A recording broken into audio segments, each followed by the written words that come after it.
Cheap grace is a deadly enemy of our church. We're fighting today for costly grace. Cheap grace is grace without discipleship, grace without the cross, without Jesus Christ living and incarnate. Costly grace is the treasure hidden in the field. For the sake of it, a man will gladly go and sell all that he has. It is a pearl of great price. It is a kingly rule of Christ, for whose sake a man will pluck out the eye which causes him to stumble. It is the call of Jesus Christ at which the disciple leaves his nets and follows him. Such grace is costly because it calls to follow. It is grace because it calls us to follow Jesus Christ. It is costly because it costs a man his life. And it is grace because it gives a man the only true life. As Christianity spread and the church became more secularized, this realization of the costliness of grace gradually faded.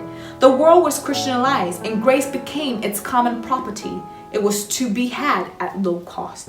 The word of cheap grace has been the ruin of more Christians than any commandment of works. Discipleship means adherence to Christ, and because Christ is the object of that adherence, it must take the form of discipleship.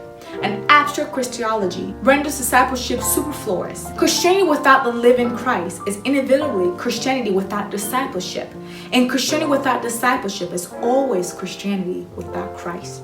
Only he who believes is obedient, and only he who is obedient believes. Unbelief thrives on cheap grace, for it is determined to persist in disobedience. To deny oneself is to be aware only of Christ and no more of self, to see only him who goes before and no more the road which is too hard for us. Once more, all that self-denial can say is, he leads the way.